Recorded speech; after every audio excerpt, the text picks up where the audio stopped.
It was Saturday, the 7th of October 1995, and the Centenary World Cup commenced at Wembley Stadium, with England beating the ARL-only Australian team 20-16.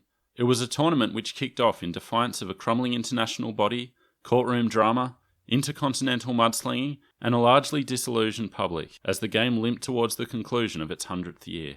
3 weeks later, the tournament ended in triumph, both for the Australian team and for the game as a whole, carrying the promise of a bright new era of international football. It was a promise that went unfulfilled. This is the best of the rest, the 22nd chapter in the Rugby League Digest's in-depth investigation of the Super League War.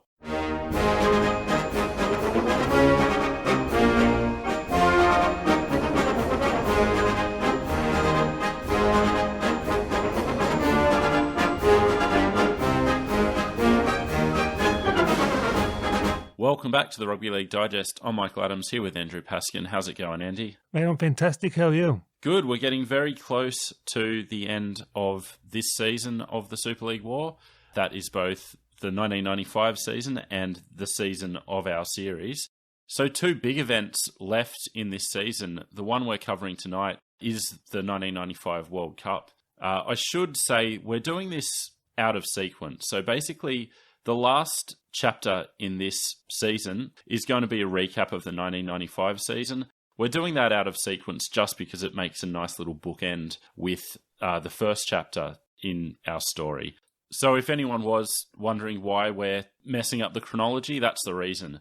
So just to start off, I want to get some of your thoughts or memories on this World Cup. Yeah, it's interesting. Watching the games again sort of changed my perspective on it. I mean, you know my thoughts on having the rep teams that haven't got the best players available, but watching the games again, it was kind of a feel-good thing for me watching it. So it was interesting. It's funny because this chapter is in many ways a companion piece to our Queenslander episode. Obviously with the Super League rep band leading to the same, plucky band of ne'er-do-wells defying the odds to win it all. But it wasn't quite that bad as the Australian A side. It was still pretty good. Exactly. There were some obviously world-class players in that side. The funny thing is, for me, there's more of an asterisk on these test matches or World Cup matches, whatever you want to call them, than there is the Origin series. I feel like in State of Origin, there's always a place for players where you're scratching your heads that this guy played 4 Origins. Like the Australian test team should be unassailable. And you look at some of the names in this squad, and I don't know, to me there's more of an asterisk on this than there is the Origin series. To me it's equal. It's just when you undermine the purity of something so great, it's just annoying. But yet again, they come out on top miraculously. Yeah. And to me the big difference between this and Queenslander is that although there are some really positive elements to this story, so if you look at it from a global perspective, this was the first World Cup that opened up to 10 teams. You had the rise of these minnows, some unexpected success stories coming from the Pacific Islands and Wales. Then individually, some compelling narratives with the coronation of Brad Fittler, the arrival of Andrew Johns as a superstar. So you do have all these feel-good stories mixed into it, but coming at the end of this year of negativity, seeing this beacon for rugby league, international football as the future of rugby league, just then instantly being squandered because of all the Super League idiocy, it just leaves a really bad taste at the end of it all. Well, I'm sure we'll get into it, but just the acrimony and vitriol in the lead-up is just despicable. It really is. Yeah. So let's start right there. And the World Cup was staged in October, but this took a lot of planning before 1995 and throughout 1995, a lot of toing and froing with the possibility that the whole thing would be scrapped. So in late April, less than a month after April Fool's Day, the international board met and basically took every other agenda point off the table, as by that point there was nothing left to talk about. England and New Zealand had already signed with Super League, and suddenly this international board was meeting with no real reason to meet besides the World Cup. So the one resolution they made at that meeting was that the World Cup would continue. The whole international thing is just, it's so murky. Like the international boards, considering Australia and England were the only ones with any real pull. It's always been a toothless organisation and remains so to this day. Agreed. And one of the big talking points from the ARL side at this point in April was the potential end of international football. You had Ken Arthurson lamenting the death of the tradition of kangaroo tours and the possibility of test matches being finished. His quote was, "My overwhelming feeling is one of sadness. There is an immense amount of tradition involved in kangaroo tours of England and British Lions tours of Australia. The Rorke's Drift Test, the Battle of Brisbane, Battle of Leeds, all gone." And I can understand Arthurson's sadness, but there's something about it that's also illustrative of the ARL's position. They were clinging on to a tradition in kangaroo tours that were naturally arriving at their use-by date for no reason other than tradition. Yeah, I would have more sympathy for that point of view if he didn't do everything in his power to undermine the World Cup afterwards. Yeah, exactly. And so there's a real irony in the fact that all this was happening at the same time that the World Cup was expanding for the first time to something resembling a real World Cup. So for most of the history of the World Cup, stretching back to 1954, it had been a 4-team competition, then becoming a 5-team competition with the entry of Papua New Guinea in the 80s. So this was the first time that we could legitimately call it a World Cup. Even then it was stretching it, but we did. And a couple of months later, after the Pacific Islands had signed with Super League, Ken Arthurson basically ridiculed it, saying, "We won't be jumping off North Head because we can't play against Tonga or Western Samoa." See, that to me is just unforgivable. Yeah. We're doing all this work to try and promote the game, apparently, in inverted commas, and he says something like that. I understand his anger, but Jesus Christ. So yeah, you can forgive it as heat of the moment stuff, but it reaffirms the notion that the ARL was out of step in terms of international football. They cared about international football, but only the tradition of Australia versus England. Like, go back to New Zealand. One of their big points was that the ARL was always giving them short shrift and didn't really take any responsibility for development or a regular test calendar, all the rest of it. It seems that the ARL just didn't see the potential of their own product. To quote you, it's one of the most illustrative points on why Super League had to happen in one way or another. They're just behind the times. Exactly. And where the cynicism comes in is, we've discussed it already. It's not like News Limited were coming in because they were, worried that we were squandering Pacific Island talent or, the game wasn't, that had nothing to do with it. But the fact is that the ARL had a chance to take this aspect of the game more seriously, and it just wasn't a concern. And we can look now, 25 years later, and see the results of investing in that talent. But I guess that's one of the enduring sadnesses for me thinking about this 1995 World Cup is we're basically not far past that point now. Like, it took 20 years from this, promise, this bright, new opportunity for us to actually get back to making the World Cup a big event and seeing the potential for so-called minnows as a, future of international football. We've gone through it in every history corner to date. For every one step forward the game takes, it takes 5 backwards whilst discharging firearms into its feet. Yeah, in every aspect.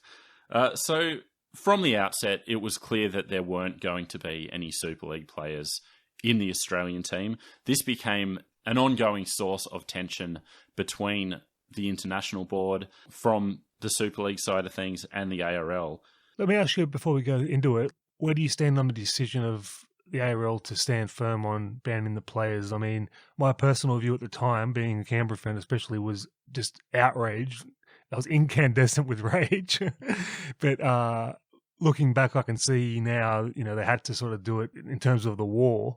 But if Arthurson had been so magnanimous as to allow the Super League players to play, I think it would have helped his legacy a great deal. It would have, but I also think it just doesn't make any sense. It goes back to Wayne Bennett getting criticised for not coaching Queensland in 95. Yeah. I agree with Arco's legacy. And, Maurice Lindsay made the false equivalence of saying, well, Phil Clark signed with the ARL and we'll still be picking him. Not quite the same thing.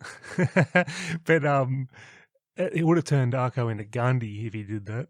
Yeah, and realistically, I think, whether it was right or wrong, the ARL basically, in their pitch to the players where they said that if you wanted to play rep footy, you have to be with us, they kind of put themselves into a corner.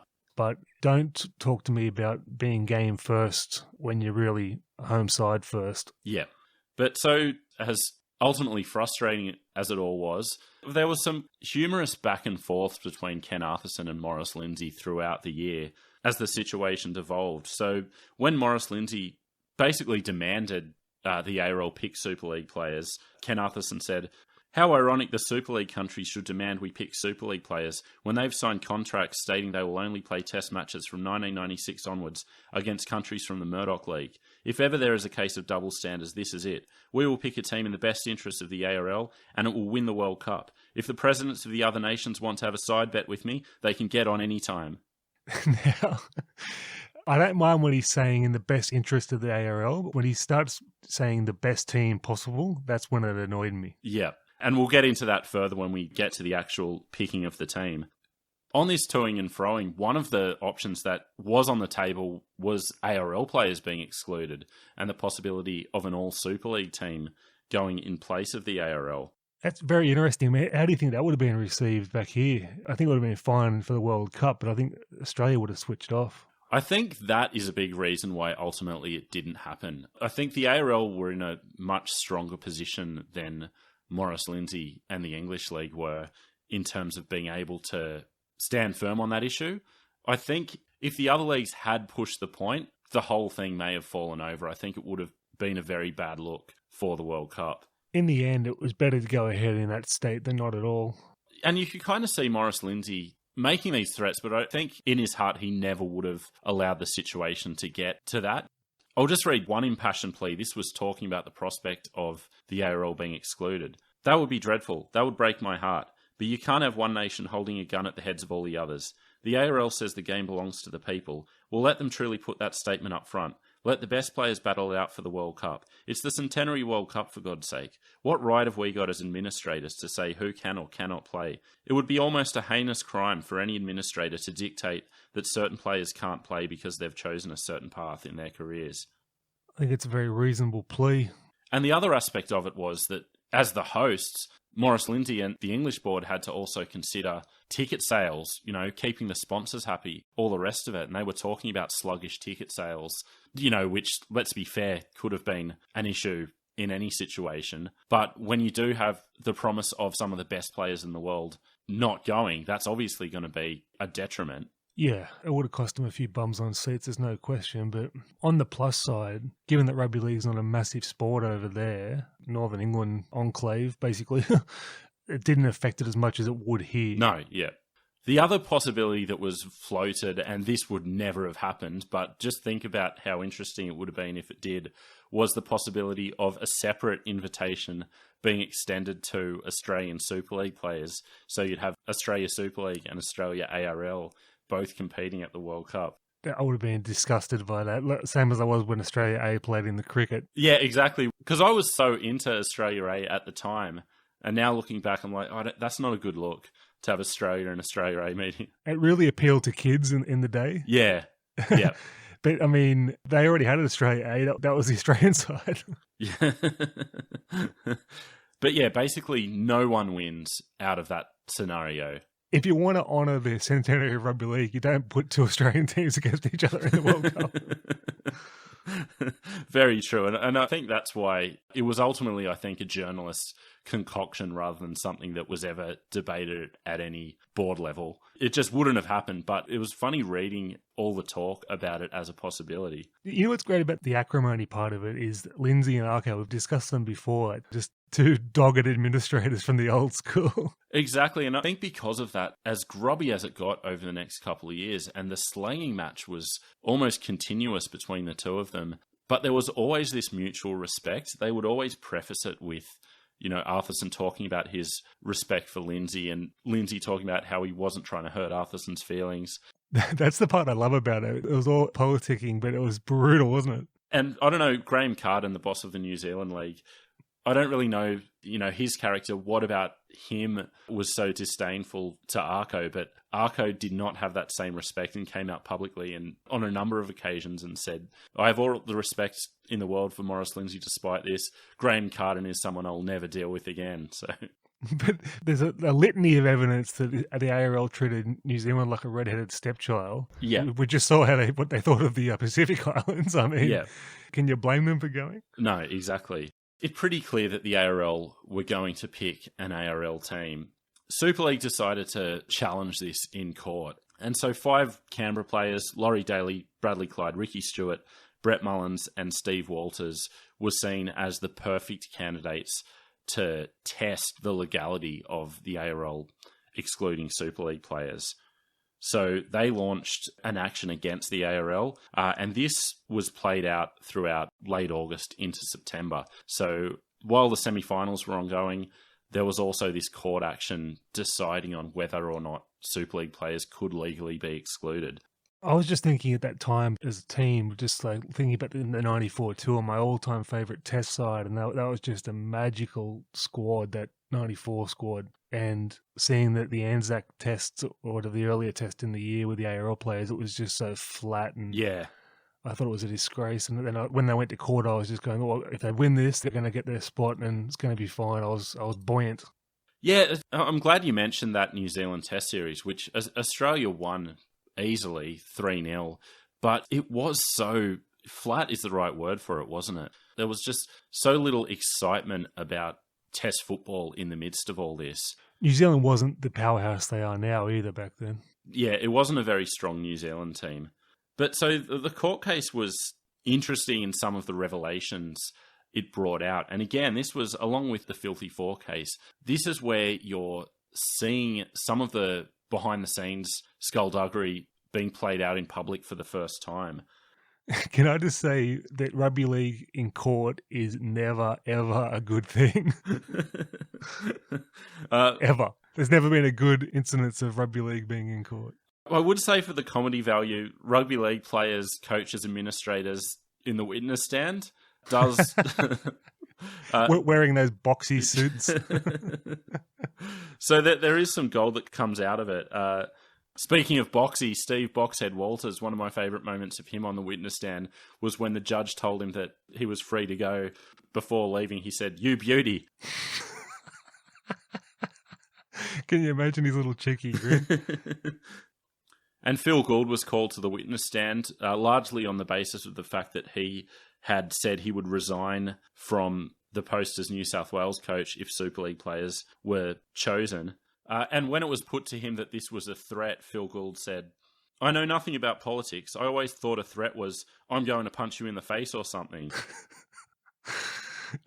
Is there a more footballer response than that? I know. And another interesting thing to me was Ian Roberts was called forward to appear, and he was in court just before the first semi-final that Manly played and was on the stand. And in his words, "I was badgered for 15 minutes about Steve Menzies and Jeff Tuvey. He was just trying to put me in an awkward position. I said, with the injuries he's had, Jeff wouldn't be in my test side if I was a selector. As soon as I got to training, I explained to Jeff what I'd said." So in the end, Super League won the case and the 5 Canberra players were ruled to be eligible for selection. So the judge concluded that the ban was a restraint of trade because it restricted their ability to utilise their professional playing talents, attempted to limit the freedom of the players to contract with Super League or any other organisation, and was an attempt to persuade the 5 to limit their rugby league solely to the ARL-run competition. When that came through, that ruling, I was jubilant. I thought, there's no way they're going to ignore the Supreme Court. And yeah, it's you wonder how, like, I was the same going like, well, they didn't pick any Super League players. So does Ken Arthurson go to jail now? How does this work? Like, you know, like the ruling's made, but there's no Super League players picked. Yeah, I don't know what the legal thing with that is. Maybe we can ask Kyle Katasi, this commercial law extraordinaire. But I mean, I assume they'd have to bring an action claiming contempt of court. Yeah, so in this respect, it was an empty victory for Super League because although there was the ruling that the ARL had to consider Super League players, proving the case that players had been omitted because of their allegiance to Super League would have been hard to be tested in court. So I think the ARL lawyers would have nutted all that sort of thing out. So Ken Arthurson's public statement was, "All players, including Super League players, have been considered, and this is the side the selectors have come up with. They've taken legal advice and believe their position is correct. And then it was suggested to Arthurson that any 20 experts would pick a team which included some Super League players. Arthurson said, I don't know if they would. The selectors certainly wouldn't because this is the team they've named. He's such a dick in this year. He really is. Just obstinate. But what would he have done if the legal advice was to pick Super League players? Would he just flat out ignored it? I mean, the ARL's taken legal advice and has done exactly what Ken Arthurson wants. Well, having a legal background yourself, you're familiar with the concept of precedence. And what worked in the ARL's favour was the historical precedence of incumbency.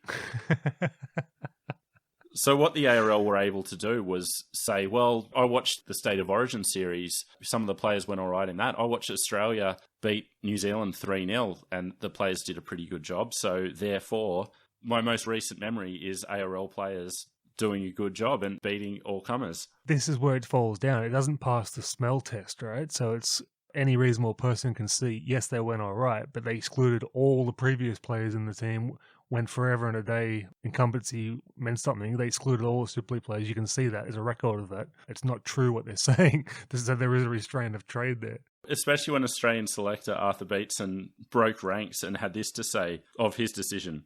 They went to work for a bloke who gave up his Australian citizenship because it suited him. They knew the consequences when they signed with Super League, and now it seems they're saying they weren't aware of the consequences. Nothing from Artie there about how good Danny Moore did against New Zealand. Yeah. Trying to keep 6 former players with the same story in the media is impossible. And that's true on the Super League side as well, with Super League board member Mal Menenga coming out in the aftermath and saying this. They played very well against New Zealand this year and gave them a fair hiding, so it's going to be very difficult to leave those players out of the side. Now, is this guy just gaff-prone? It must have improved since then, but I mean, in that era, the guy was just a gaff machine. He's working for Super League and he's spruiking the ARL line. Graham Langland style. I've become so fascinated about Mal Menenga's public speaking career since we've started this. I think he's just brutally honest. That's what I think he is. Yeah. So like he genuinely thought that. So rather than tell the company who's paying his line, he just said what he thought. Yeah. Which I admire in some ways. You know, creating scandals in the Suva Times. And that quote was the most shocking out of all of them. All the vitriol, that one there. And so basically what it all boiled down to is it doesn't pass the smell test. Everyone knows that. Everyone knows that Super League players were excluded. Legal expert Bradley Clyde came out and said definitively the ARL were in contempt of court. But he's right, you know, like they were. But the point is, it still needed to be proven in court. That was going to be difficult to do. The second issue was it was going to potentially require an injunction which would stop the ARL team from getting on the plane, potentially leaving Australia out of the World Cup, leaving the World Cup a team short. So basically, Super League got the victory, but it was unenforceable. I think that the legal advice for the ARL would have been just that. You're probably going to lose, but they won't have the balls to shut down the team. Yeah. Let's go ahead. But I think it's quite magnanimous of the Super League people not to do that because... Yeah, well, that's the thing. They could have quite easily done it after the fact.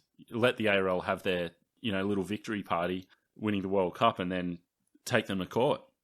And so regardless, the Super League players were excluded. There were some mixed feelings about that. So you had someone like Wendell Saylor coming out and saying it was torture watching the World Cup, you know, thinking about where he was in his career, just coming on to his peak. You know, he still hadn't played State of Origin at that point. On the other side of it, Laurie Daly, despite the court action, didn't actually mind how it all played out, saying, it wasn't a big bother, really.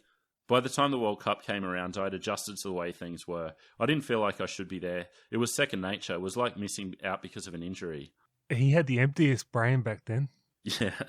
But it was also the first break he'd had from football in a couple of years, so it was kind of a blessing. Probably my favourite quote from a player came from Ricky Stewart. Vitriol seems to be the word of this episode, so this is vitriolic. This is on Ken Arthurson. Are you surprised? Are you feeling surprised by that fact?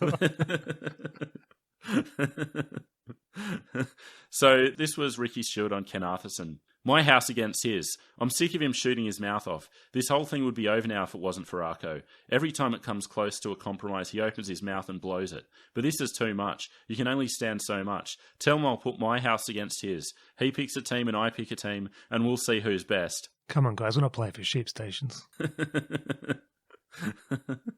So let's get to the squad. I'll just read out the names of the players picked. Wayne Bartram, Tim Brasher, Mark Carroll, Mark Coyne, Brett Dallas, Jim Dimmick, Brad Fittler, David Gillespie, Paul Harrigan, Terry Hill, John Hopewadi, Matthew Johns, Andrew Johns, Nick Kosef, Paul McGregor, Steve Menzies, Danny Moore, Billy Moore, Adam Muir, Robbie O'Davis, Dean Pay, Aaron Raper, Jason Smith, Jeff Tuvey, Rod Wishart. Still not bad, but it's not the 94th squad, is it? You've got a handful of world-class players. You've got a handful of players who would become world-class players. Mm. And then you've got the Aaron Rapers. And I feel really sorry for Aaron Raper. We've discussed it before. He's been treated so badly by selectors. Yeah. So there were a few notable omissions there through injury. Greg Florimo, David Fairley, and Jim Sedaris were injured. Gary Larson actually withdrew because of personal reasons. Mm. And then you had some just omissions. The most notable of those was Brad Mackay, who he was really dudded by the ARL in 95. He really was. I mean, I'm not arguing he should or shouldn't have been on that plane, but the only Western Reds player to not sign with Super League, still a class player who'd played Origin the year before, had played Test for Australia, didn't get a look in at Origin time, omitted from this team. You can kind of see him being just forgotten about because he was all the way over in Perth. Definitely. And his quote on it was, "I'm starting to feel as though my loyalty is going one way." Yep, couldn't agree more. Poor guy. He has every right to feel aggrieved. Yeah.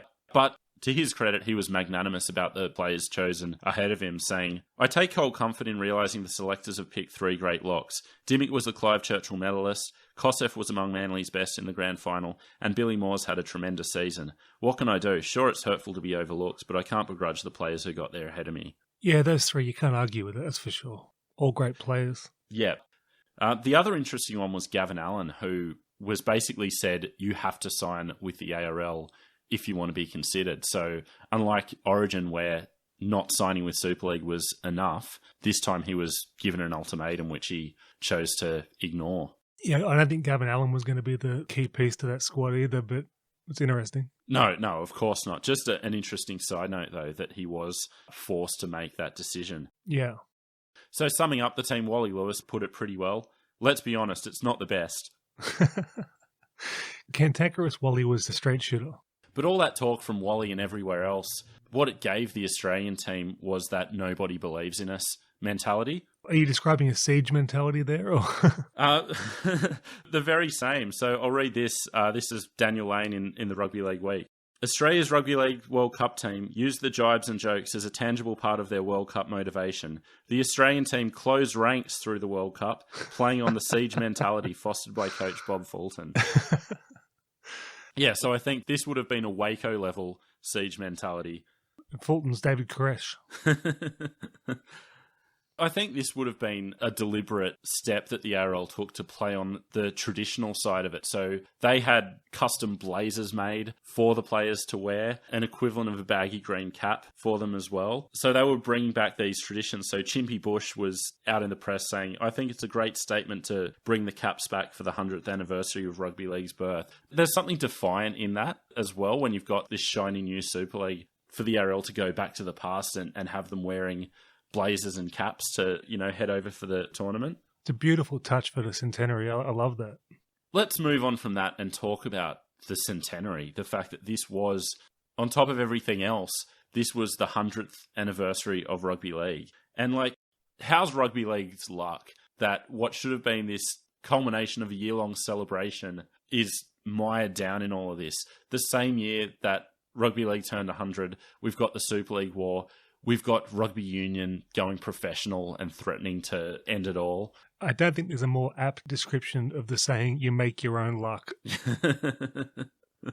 But in preparation for this, a lot of my sources for this chapter have come from English newspapers, and most of those London-based. And in the wake of rugby union going professional, which remember, in the Northern Hemisphere, that wasn't ratified until late August. So it's still very fresh in the minds of sports writers in England, heading into October as the World Cup's about to begin. There were quite a number of articles discussing whether we needed rugby league or whether we needed two codes anymore. Probably more than at any point before or since. At this specific time, the idea of the two codes coming together, that word again, fait accompli, it wasn't quite there, but it was a very real prospect. Rugby union was a real threat back then. So it's not the build-up you want to your World Cup where it's about to start and people are questioning not just whether the tournament will be a success, but whether your game actually needs to continue. Yeah, shocking. And coming at what should have, and I would argue, as it all played out, did become a high and something to really celebrate, which was the expansion of the World Cup to 10 teams. So the full lineup of teams, you had Australia, New Zealand, England, Wales, Western Samoa, Tonga, Papua New Guinea, Fiji, South Africa, and France. And so it was being talked about as the most important tournament the game had ever staged. And I would argue that it is. It absolutely is the single most important tournament in rugby league history. I agree. It could have gone so pear-shaped. Big statement, which I just thought of on the spot. So, I think one of the big reasons that it did manage to come through was the idea that, okay, there's been a lot of disharmony over the past year. We know that there's more to come, but how about for 3 weeks? Let's just concentrate on the football. So in late August, Ken Arthurson talked about a fax he sent to Lindsay saying, I told him I thought it was about time we both stopped the slanging match. And I told him the only thing we should be doing was getting on with making the World Cup a success, and that any differences of opinion should be settled privately. I'm not saying that what has happened has been all one-way traffic. There's been plenty of return fire at our end. We haven't said the nicest things in the world about them. That's for sure. And I think Lindsay says it best. So this was on the eve of the World Cup starting. He said, the Super League issue will be left outside the boundaries of this competition. The athletes will now do the talking. Very magnanimous. And maybe surprisingly, that is largely how it played out. So you even had the ARL's chief attack dog, Bozo, managing to keep his mouth shut and essentially not answering questions about Super League, just focusing on the football. And I think you absolutely needed that spirit for the tournament to become the success that it did. Yeah, I agree. It's very rugby league, old school rugby league administration. That I like it. That's not to say that it wasn't free of negativity, especially in the build-up. There were a few sticking points. One of those sticking points was that Lindsay wouldn't allow warm-up matches before the tournament started, which, when you consider that the rugby league in England was still a winter sport then, meant that some Australian Southern Hemisphere players hadn't played in 2 months before the World Cup started, while England were mid-season. So there was a clear advantage there. That's just some old school rugby league skullduggery, though. I like that. You can't knock that. Oh, yeah. Yeah, exactly. And faced with that criticism, Lindsay fired back with, we all know that Bobby Fulton is a bully. He may be a hero in Australia, but he's nothing in Britain, even though he was born here. Sorry, Bobby. On this occasion, you'll have to be a human being like the rest of us and obey the rules.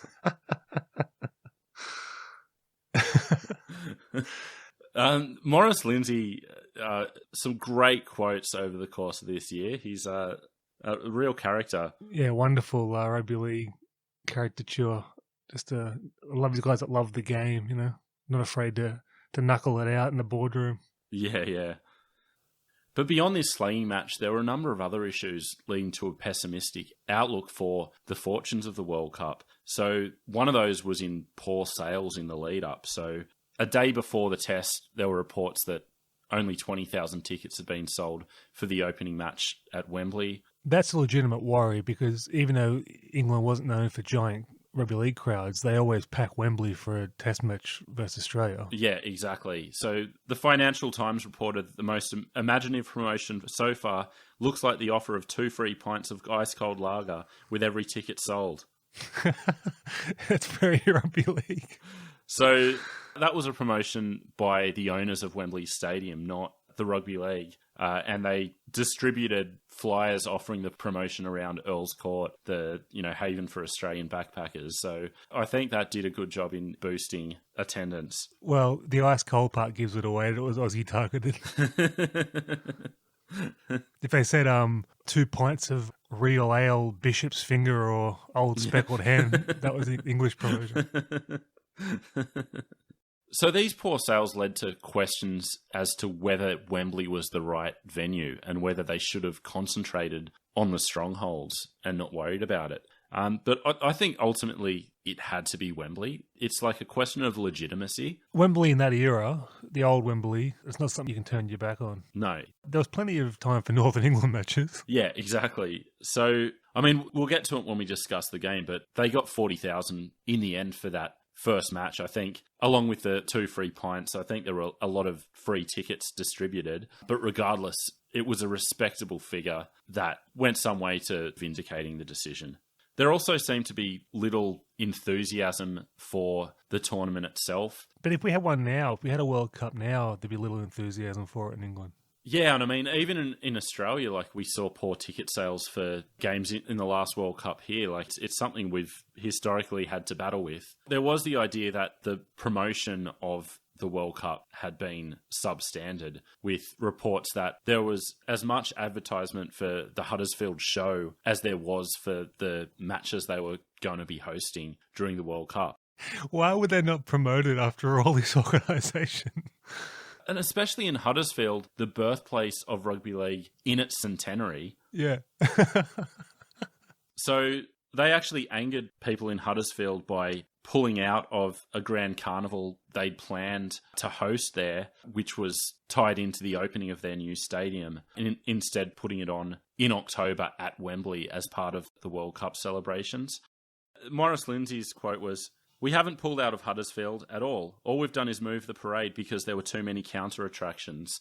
I guess the Huddersfield show high among them. Being from Newcastle with the Newcastle show, I can really relate to the Huddersfield show. Drawing power, don't worry about that. We've got Brad Fittler here, but we've got the prize for the best Jersey cow. And then the other big issue was a lack of press coverage which, I mean, I was surprised at how much coverage I found in the London newspapers. So Fleet Street loved rugby league tournaments and series against Australia at the start until they lost. Yeah, exactly. So maybe that English victory in the first game was necessary to build interest. So turning to the day itself, the opening of the Rugby League World Cup, they were determined to put on a show. And a show they put on, getting Diana Ross in to sing her latest smash hit, Take Me Higher. We both watched Diana Ross's performance. What did you make of it? Now, I'm a bit biased because I love the Supremes and I love Diana Ross. I found it odd that she would sing the new song and not like upside down on one of the big smash hits, but I suppose that was part of the deal. But she did her best, I'll put it that way. Maurice Lindsay's quote was, "Diana Ross is an all-time great. It's a tremendous coup for rugby league and shows that we're a game that really means business." If you mean business, how about a stage for Miss Ross? She comes out looking amazing in her 50s, mind you. Comes out in an old Model T style car and then on foot onto the ground, blown by a wind with some local school kid style dances, rugby league-esque. And apart from Diana Ross, who did her best. I don't think it was all her fault, but an underwhelming opening ceremony. Maurice Lindsay admitted that it wasn't the event that he'd envisioned. His blunt words, "It was garbage. I spent £156,000, half of which went on Diana Ross, who just about saved the show. And on that afternoon's entertainment," he said, "I'm paying £80,000 for this afternoon show. Brass bands and the Horsley Male Voice Choir singing Jerusalem. Great stuff. I hope it works this time." The age-old problem with rugby league and entertainment. I mean, I don't know where I stand on this, to be honest with you. I'm up in the air. Like, I do like when we have a big name at a rugby league event, but if we didn't have it, would it really matter? Like, if they just went kickoffs in 5 minutes and kicked off. I agree with you at heart because it seems that whatever you do, the sound's appalling. There's, people saying we should have got Jimmy Barnes. The other half is saying, why are we getting Jimmy Barnes again? Yeah. It doesn't matter. We're there for the football. But part of it is, it's like the Wembley idea again. It's the legitimacy. This is an event. Super Bowl gets Beyonce. We have, whoever. So it doesn't matter, but when it's done right, like you could see the buzz that the NRL got off like Macklemore a couple of years ago, which were for reasons that had nothing to do with Macklemore's star power, really. But it can build you that buzz, and it really worked, didn't it? Yeah, and give you credibility. I think it would hurt legitimacy, but I don't think it would be missed that much either. But no. Diana Ross, I mean, stadium concerts of any kind are impossible, pretty much. But to just do it with one cordless mic on in front of the field in the wind, which she barely bothered to put in front of her mouth for the whole performance of the song. And the sort of semi-jeering, belligerent English crowd response as well. Like, I was actually surprised by some little lads in the stands who seemed to be really getting into it. Like they seem like they just, come from a rave with their whistles, but I saw some enthusiasm. But Diana Ross is such a pro, but she might have been lip syncing or whatever, but she was really putting her back into it to try and make it as good as possible. Yeah. So let's get to the game itself. We've got status quo to come yet. So I should have mentioned they also played the final. So along with the brass bands, you had status quo. Which watching that disappointed me because I love status quo as well. But I just thought of that Coles ad and what sellout hacks they are. So let's get to the game. I want to start with the English squad. What do you make of this English team? I thought it was a rip-snorting, probably all-time English squad almost, getting there. I kind of feel we'd come out of that, and this was, to me, like just a little less. It wasn't quite there with the 88 Gary Schofield era, but it was a bloody good squad. They had killer centres, killer backline, two great halfbacks. Andy Farrell was class all throughout this tournament. Wasn't he? Like, I always thought he was overrated from what I saw of all the later test matches, but this one here, he showed what he was worth. And watching him in this tournament, he's kind of like the prototypical modern lock. Yeah, he was ahead of his time, that's for sure. Yeah. But so England did go on and win that game 20-16, which that scoreline flattered the Australians who scored a late try to make it respectable. Like, you want to talk about important victory. Yeah. Like, how important it was for England to win that game and build the buzz that had been lacking in the lead up to the tournament. But they look really good doing it too. Yeah. And if you're an ARL supporter or involved with the team, you would have been thinking, shit, we're in trouble here. But every single series, they win the first game. So. Yeah. But it really did expose the lack of top talent in that Australian team. In the lead up, England came out and said that they were prepared to bait John Hopewadi, which they did so to success. Well, I think that was some good homework done by the English. I was actually surprised by Tim Brasher. He had a shocker in that opening game. I remember death riding him because I wanted Mullins to be there and going like, he's a class below, Well, I will say it was an uncharacteristic game because the other games I watched of him during that series, he was great. Yeah, safe as houses as per usual. Yeah. Just in general on the game, it felt much closer to rugby union in that era still than just two entirely different sports now. It just had that more open feel to it. The players were smaller. Yeah.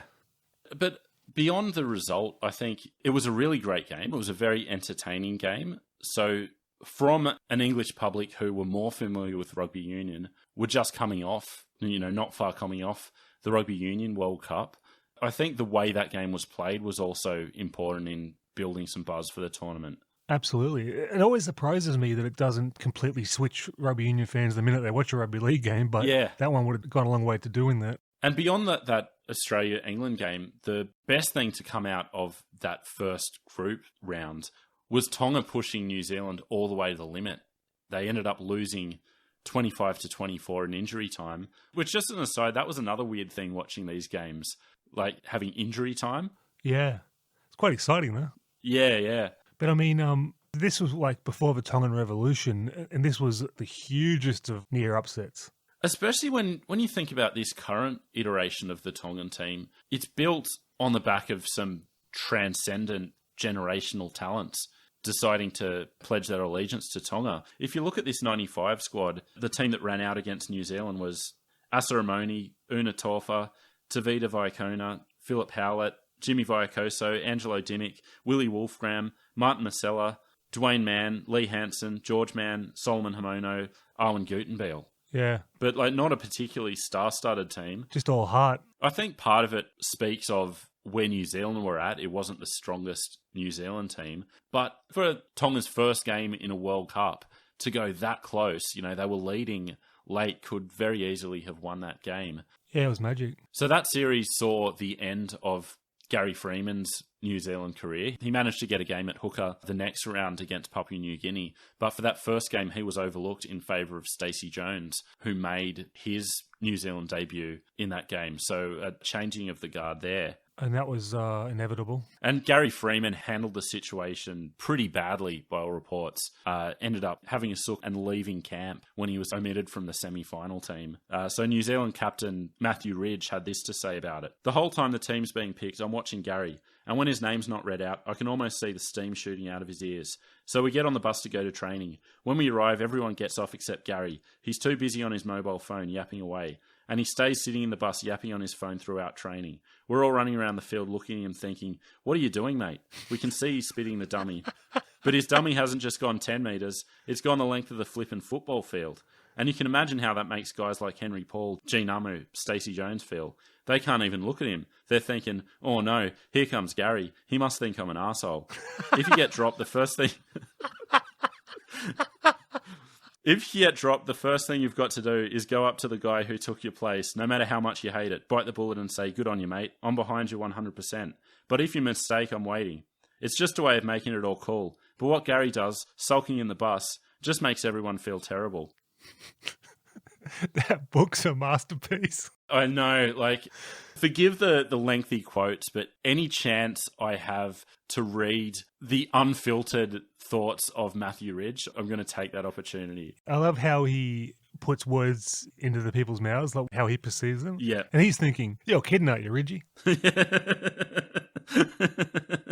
And so this and other incidents like it caused some disharmony within the New Zealand team, with the players who were excluded from, the team lists forming their own little clique. So Gary Freeman was one of those, along with Daryl Halligan, John Timu, John Lomax as well. I really think Freeman should be held in the utmost contempt for that. The team sport and behaving like that is just despicable. Yeah.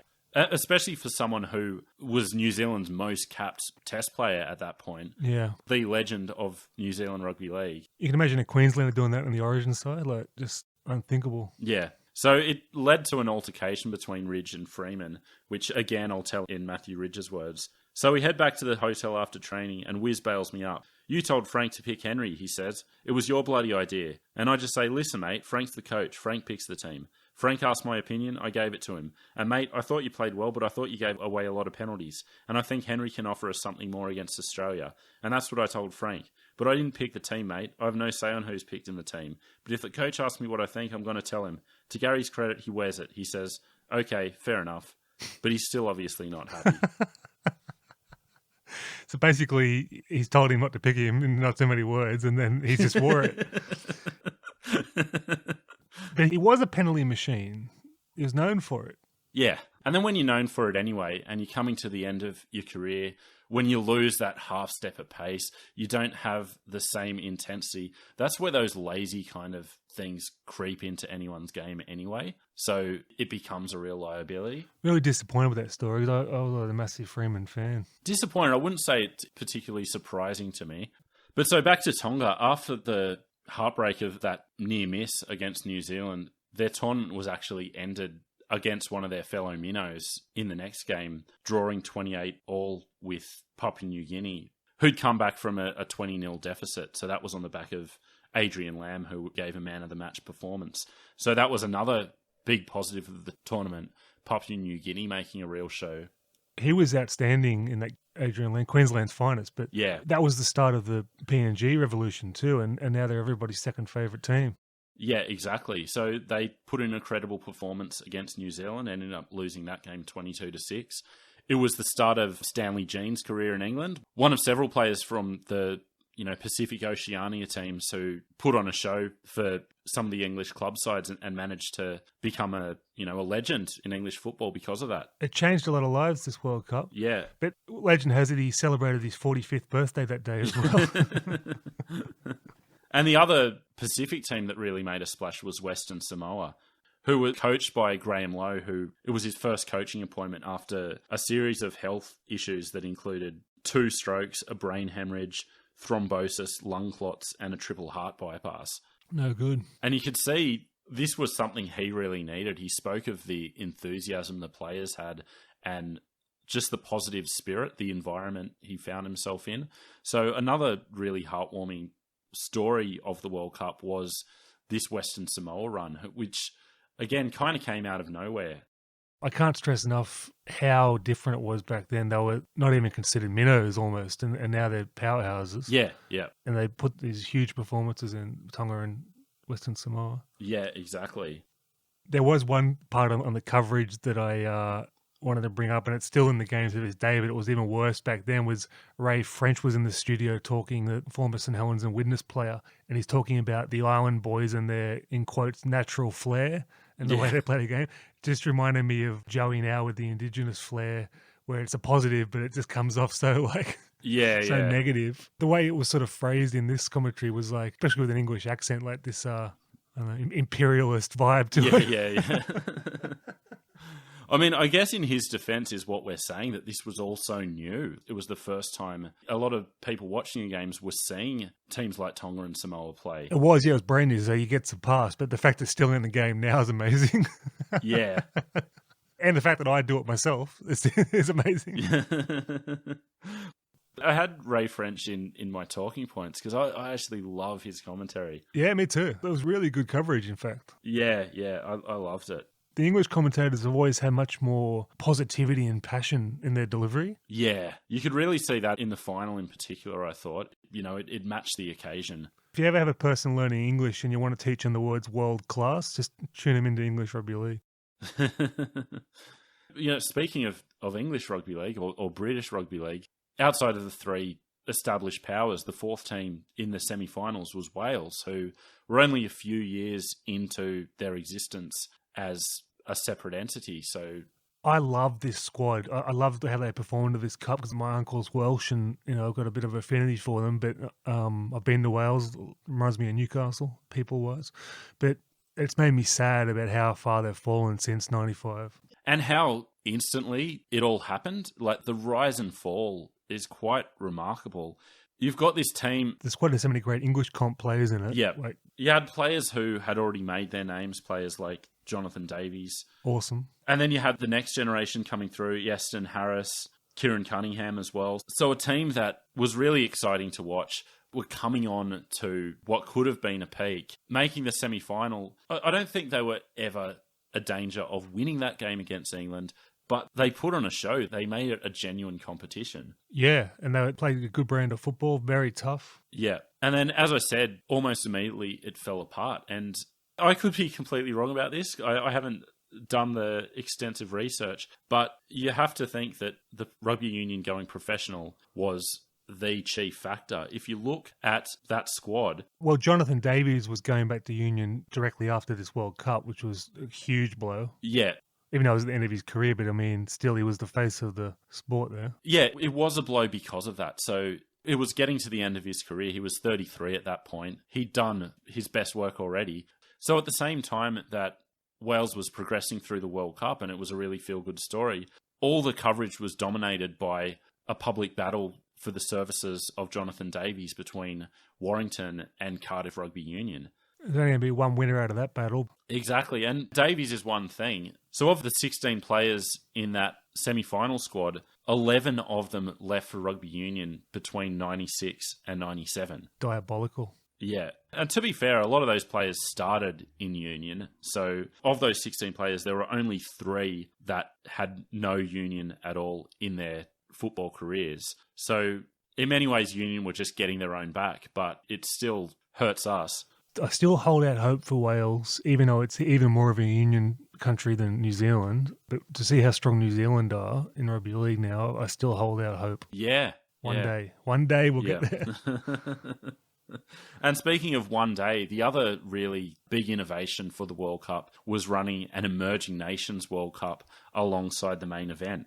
So you had the US, Russia, the Cook Islands, who ended up winning the whole thing, as well as Scotland, Ireland, Moldova, and Morocco in a tournament. I was so proud of that because of how well the Cook Islands have come along since that 95 Emerging Nations. Then I had to double check Moldova. I didn't even know it was a country for a start.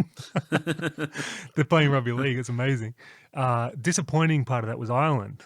And they actually made the final against the Cook Islands and had the same thing with some of their best players going over to Union shortly after the tournament. I think the Irish fear changed more than Novocastrians, so I don't think we're going to get them anytime soon. But the biggest disappointment for the World Cup for me was South Africa. I mean, they shouldn't have been there. They should have been in the Emerging Nations for a start. But no, yeah.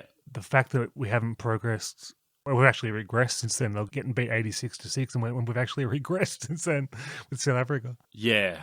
But I mean, the promising thing is now you can have a 10-team World Cup and you're not going to get anyone losing 80-0, I don't think. Yeah, it's great.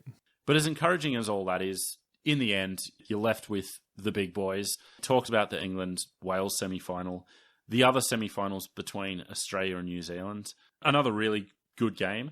This was marred in the lead-up by a pay dispute within the New Zealand team that threatened to derail everything. Is it a Rugby League World Cup without a pay dispute? No. So the aforementioned Graham Carden had announced to the New Zealand players that the money they'd been promised, which I think was $2,000 a game, they were actually going to get half of that. And as captain, Matthew Ridge's job was to liaise between management and the players to come to an agreement that would suit both parties. So explain that to me again. They promised one thing and then said you're going to get half of it. Is that the gist of it? Yep, that's exactly what happened. So how does this happen every single goddamn time? I know, it's absolutely ludicrous. And I love what the New Zealand players did, in particular the leadership of Matthew Ridge. So again, I'm going to tell it in his words. I warn him, the boys are going to spew over this. I mean spew. I'm spewing myself. I go back and tell the boys, and surprise, surprise, they spew. Steve Kearney says, look, man, we can't let them get away with this. It's just not cool. We can't let them do business like that. Tell Graham he's got to come up with the money we're promised. We call a team meeting. The senior Kiwis have just about had a gutful of being dicked around by the New Zealand Rugby League over the years. They aren't in the mood for being dicked around again. Guys like Kevin Iro, who have a long history with the Kiwi jersey, get up and speak. They talk about how the New Zealand League has always promised the players the world and delivered nothing like it. The general theme from everyone is, enough, we're always being shat on. This is it. We're going to stand up for ourselves. So I get up and say, okay, how are you going to play this, guys? If we're going to stand up for ourselves, we're going to have to say we're not playing. That's the only way you'll stand up for yourselves. You can't just moan and sulk and then go out and play, because then they've won. They say, righto, let's not play. And I'm thinking, oh shit, I'm blown away by the enormity of what we're about to do. We're trying to set a precedent for future guys coming into the Kiwis. We're telling the board, you've got to stick by it. We don't care if all of a sudden your finances change or you give us this excuse or that excuse. If you commit to something, that's it. We just lambasted Gary Freeman for his behaviour. We're cheering on the squad for striking. Different circumstances. Did you find out what was their excuse for halving the money? Yeah, so Graham Carden basically just said, we can't afford to give you what we agreed to give you, with no further explanation. It's almost like a shakedown. It's like, that's insane. Yeah. Maybe Arco was right about him. Yeah, I know, hey. But in the end, the tactic worked. So Ridge said, in the end, we've got management by the nuts. We know it and so do they. Super League can't afford to have us boycott the semi-final of their showpiece. It'll look awful for them. But for us, it's a war against Graham Carden, nobody else. Just crazy. And the fact we see it every year in every international series is some team getting dicked over by the board. Yeah, exactly. And to this day, in the end, there was a meeting between the team and Graham Carden, which got really heated. And again, this is Matthew Ridge's words. I don't know if this is a direct quote or just the words that he put in Graham Carden's mouth. But in Ridge's account, the culmination of the meeting was Graham Carden saying, okay, the fact is we're going to pay you the money, but it's disgraceful that it's come to this.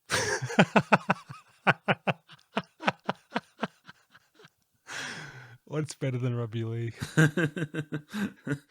And so we get to the semi-final themselves, and Ridge said that the dispute had a galvanising effect, to use another great rugby league word. on the team, and he said for the first time in the tournament, he actually felt them bonding, like they all came together over this issue. It takes a near strike to make them bond and play hard for the country. Yeah, very good point. But play hard they did, forcing Australia to extra time, having a real chance to win in regulation, which we'll get to. But just before we get to how the game finished, maybe the only thing better than Matthew Ridge writing his book in his own voice is giving Terry Hill a cameo to do the same. So Terry Hill actually got sin-binned late in regulation time during this match, and he talks about the incident in Matthew Ridge's book. I think the one where I get him, where I can actually claim a really solid knockout victory, is the semi-final of the World Cup. I admit it, Ridgey really gets to me in this game and I have to fight back. It's a real epic sledging battle, this one. There's 8 minutes left on the clock, Australia leading 20-10, and this imbecile referee has ruled me offside. But he shouldn't restart until all the players are back onside. That's the rule. So anyway, one of the Kiwis is running at me and I've tackled him, and the referee goes and gives me 10 in the sin bin for a professional foul. I say, "You're kidding." And then Ridgey, right from the back, storms all the way up. "Get off the park, you bloody idiot. Go on. Get off Hill, you clown. Off. Hurry up, you fool." I look at him and say, "Go and get fucked, Ridgey." So I'm sitting on the sideline for the last 10 minutes of the game watching the clock tick by. We go into extra time. I'm back on the field by now and I score. And I just open slather on Ridgey. I absolutely attack him. I say everything you can think of. "You can't kick. You're a freak." I attack him madly. It's frightening. And that really gets to him. He's had a lot of pressure on him for those kicks because obviously they could have won them the game. And it couldn't be worse for Matthew that I'm the one who scored for Australia. Obviously, he's thinking, "You bastard." And I'm just driving it home to him afterwards. He's absolutely shattered. Are they like kindred spirits or what? I know. Just reading that, you're just like, oh, imagine playing that Manly team with both of those blokes in it. So he's got the kick at 20 all in this, Ridgey from the sideline. Yep. And he absolutely shanks it. Probably, Matthew Ridge, one of the top 3 goal kickers in the world at the time. This has to be the worst kick of his career. I mean, it would have been, 50-50 chance, maybe 60-40 for him to get it from the sideline? Yeah. Didn't even give it a shot. Didn't even make the goalpost. Yeah. So his account was that there was a lot of wind around, and he just decided to take the wind out of the equation by hitting it hard and low, but basically completely misfired. And as you said, didn't even make the 10-metre line. Like, it basically went sideways. Uncharacteristic, but abominable timing. Yeah. But then a minute later, comes very close to winning it before extra time with a 42-metre field goal attempt. Left-footed. Yeah, left-footed that all but shaved the post, like very close to winning it there and then. But this is what gets me about the Australian dominance of rugby league. That we talk about, they've been unassailable for 40 years. No one's beat them, unbeatable. It's all true. They haven't been beaten. But every single series, they're down to the wire in one game or another. Yeah. It's always been just by the skin of the teeth. We just find a way to get it done, or they find a way to beat themselves. But it's not like we've been winning 50-0 for 40 years. No. Yeah, very true.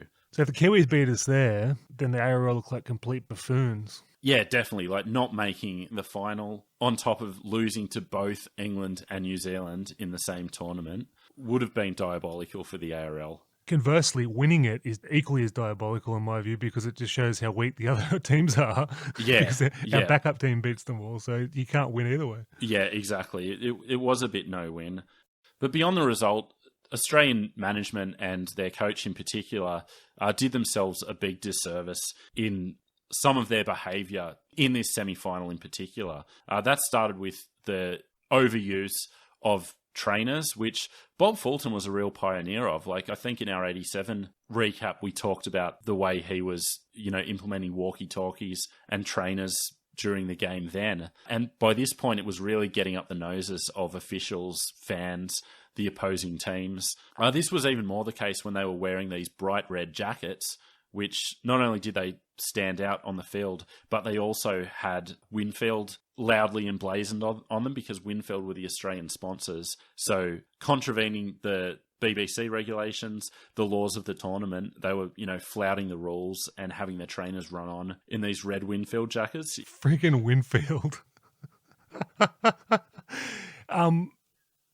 Yeah, like the trainer's been a blight for everyone a day, annoying to all and sundry. But what shocked me was they made Aaron Raper be one. Yeah, yeah. Is that not like condescending or?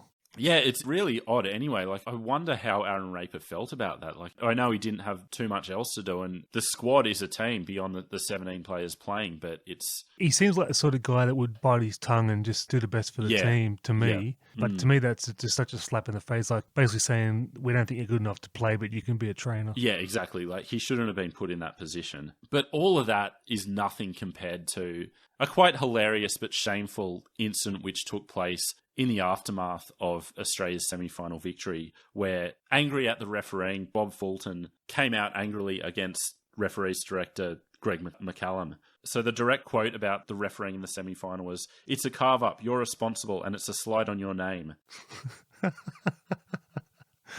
I love that, like, such a choose phrasing, like, it's a carve-up can be like a dagger to the heart of a rugby league person.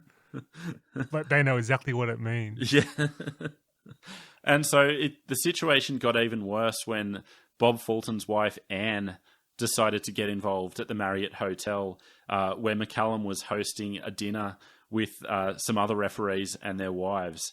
In McCallum's words, "The nature of it was a lot of foul language being used. I resented it greatly. I've done nothing wrong and I wasn't going to walk away when I was entertaining referees and their wives. I've lodged a complaint with Ken Arthurson. He's aware of the situation. From now on, it's a matter of what action I decide to take." I mean, getting the wives involved in abuse is so rugby league, but it's just inappropriate to the max. Well, when you say getting the wives involved, I don't think Anne needed an invitation. So on reports that McCallum will be seeking disciplinary action against Bob Fulton, or indeed her response was, "Let him try." And on the incident himself, he said, "There are a few words exchanged, but nothing serious. I'm not the sort of person to use vile language. It really is a bit weak of him to run to the press when he feels he's been wronged, though. I hardly know him and absolutely did not insult him. Who does he think he is? If everyone who had a disagreement with someone else started talking about solicitors, then the world would be a pretty sick place." And when the Telegraph Mirror asked for further comment, she said, "Poor little man, I have no comment to make. Thank you for calling." So she feels aggrieved that the person she abused at his function is lodged a complaint against her. And why is Anne Fulton attacking McCallum about a 7-1 second half penalty count anyway? Like, leave that to Bozo. And again, this is from the old show, but if you commit 7 penalties and you're blown for 7, yeah, it's not really the ref's fault, is it? Well, that's what started it all. So Russell Smith was the referee. McCallum was referee's boss. And his direct quote was, "The heavy penalty count in the second half, 6-1 against Australia, was mainly due to their players holding down opponents at the play the ball." And then went on to say that Russell Smith actually lost the opportunity to referee the grand final because he didn't penalise them more for holding down in the play the ball. So yet again, it's just obnoxious rugby league behaviour. Yeah, exactly. And the way it shook out was the International Board's disciplinary committee threatened to launch an investigation. I'll read the account as it appears in Roy Masters' book Inside Out. After conceding that the disciplinary committee may be powerless to act against Fulton, and realising that the coach's behaviour had intimidated tournament officials into appointing his preferred choice of referee for the final, the penny finally dropped with Lindsay. He said to Fulton, "You've got what you want, haven't you?" There was a long pause before Fulton offered a soft yes. It's Fulton's MO that he seems to criticise referees more after wins than losses. Like, his criticism of referees seemed to be quite tactical. Like, you can see it here. He got his wish in having Russell Smith removed from the final. It's why he's a great coach, though. He gets it done no matter what, no matter how many obnoxious things have to be done. Yeah. So he got what he wanted. Australia in the final. They end up winning that game 16-8. I loved watching this. What were your thoughts watching it back? Yeah, agreed. And I mean, Fittler and Johns, just class. They were both amazing. What really struck me was Fittler's, and this was all throughout the tournament, both of them, but Fittler in particular, his ability to unleash Menzies. Like, it was... This was his coming of age as a ball player. Yeah. He had the running game early, and he had a bit of ball skill in the back row, but as a proper 5'8", ball playing 5'8", this was his coming of age party. Yeah, But particularly with Menzies, it was like beyond Cliffy levels, the way he managed to put him into holes. It was amazing. And just watching Menzies in that tournament as well. So Fittler was man of the series. Yeah, Menzies wasn't far behind. Yeah. I listened to a lot of the Bill Simmons basketball podcasts, and one of his terms when analysing a particular player is he a one of one? You know, like, is he the only one of his type? When I watch Menzies in the 90s, I struggle to think of a comparison. Incredible. And it's so funny because at the time, and this was, you know, my manly bias showing through, or anti-manly bias, but I remember at the time just going, oh, Menzies, you know, like, he's a centre, he's not a second rower. And I was like, well, how about don't worry about the number on his back and focus on the fact that he's hitting holes at 40 kilometres and running 70 metres, you know, beating wingers to score under the posts, you know. We covered this in the Hall of Fame discussions, but like the knock on him was that he ran wide. Yeah, he ran wide through holes and created about 160 tries for a back row. Yeah, so Fittler was like phenomenal in this series. And Johns, this was the moment where he, you know, after an underwhelming Origin series, I don't think anyone questioned whether he was a class player, but this was the moment where it's like, oh, he's this good. Now, what surprised me was I just always thought from debut to the finish, he was just, you know, amazing, but he had to learn the ropes like everybody else. Even the greatest player ever had to learn the ropes like everybody else. And it took him a year and a half to become that guy. Yeah, and it's funny, like, the way he talks about it, saying that he felt like a fraud. You know, saying, I was intimidated by the people around me and where I was in the game just then. Because I watched the game so much when I was in my teens. I just thought blokes like Brad Fittler were on another planet, even though he's the best laid-back bloke you could meet. He was the Australian captain and a superstar, and I thought I was in the same team as him on false pretenses. Proven otherwise in subsequent years. But how funny that it was seasoned veteran 23-year-old Brad Fittler bringing up inexperienced rookie 21-year-old Andrew Johns. Like, it's crazy to think he was 23 at that World Cup. Yeah, and just become a real man, a leader. But what occurred to me, looking at this squad, was this the start of the party boy rot in the Australian team, culminating in the Tallis in tears, they're all doing drugs scenario in the late 90s?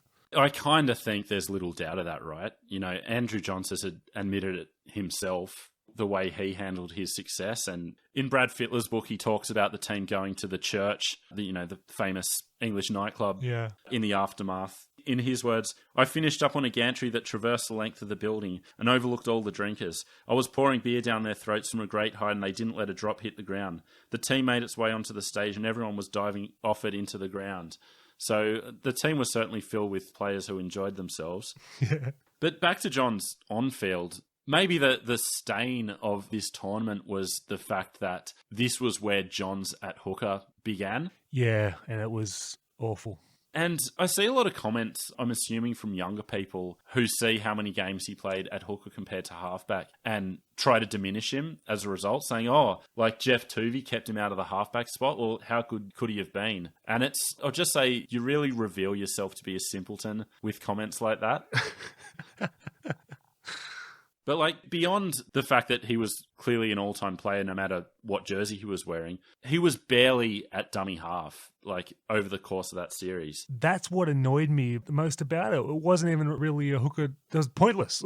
No, yeah, exactly. And like, the argument that it was because of his defence, it's like, well, I don't know. I'm not smart enough about rugby league strategy to know why it matters, but just like, if Jeff Tuvey's doing all the work at dummy half, just make him hooker and Johns can defend where is best for the team. Like, I don't know. Yeah, that's a blight. It's an unnecessary... It's not even a blight. It doesn't mean anything to real rugby league people, but it's an unnecessary confusion, the Johns hooker bullshit. But if he had played hooker from the start of his debut to his end, he would have been the greatest player of all time still. So. Yeah, exactly. Yeah. So in the wash-up, Australia win the tournament. The ARL get their victory. As a whole, though, I think the tournament has to be viewed as an overwhelming success, particularly how it was looking a month before. It could have been a disaster. It could have been much, much worse, and it couldn't have been much better. That's how I'd like to put it. Yeah. But again, just in closing, what I'm left with is this feeling of sadness that we had it all right there And for all these reasons, like, it just fell apart almost instantly. It's just another 20-year sandbag the rugby league's put around its own neck, you know. But that's all I've got to say about this. Have you got any closing thoughts? No, just I want to reiterate what I said at the start. Is like I had negative memories about it because of what I consider the blight on the records and derailing careers and what have you. We've discussed it at length, but watching it back, overwhelmingly positive feeling now. Yeah. I got to say, it's some great football. You can get a lot of these games in full on YouTube. Highly recommend going back and revisiting some of them. Yeah, some spectacular play across the course of the tournament. So I won't give a book plug this week because a lot of the research for this chapter was from those, newspaper accounts, particularly the English ones. So in lieu of a book, I would say get to YouTube and watch as much of the 95 World Cup as you can. I'm sitting here thinking, I mean, he's just quoted from Ridgey's book. He must be kidding. He's not going to give him a recommendation. I think we've already given it to Ridge once before, haven't we? But it should go without saying that. I think Mick's thinking he doesn't have to give a recommendation, but I'm thinking, you're kidding, aren't you, Mick? All right, yeah. I will give it to Ridgey then. I've barely scratched the surface of that book. So I can't wait until this is all done that I can actually read it from cover to cover. I've had to focus on the Super League stuff, so that is going to be my treat to myself when we finally finish this thing. I was going to say, this was a really fun episode, the research and the watching and the chat. Yeah, it has been. So I hope you all enjoy it as well. Please let us know what you think of it. Hit us up on Facebook, Instagram, Twitter. Send us an email to the rugbyleaguedigest@gmail.com, and we will speak to you next time. Bye-bye.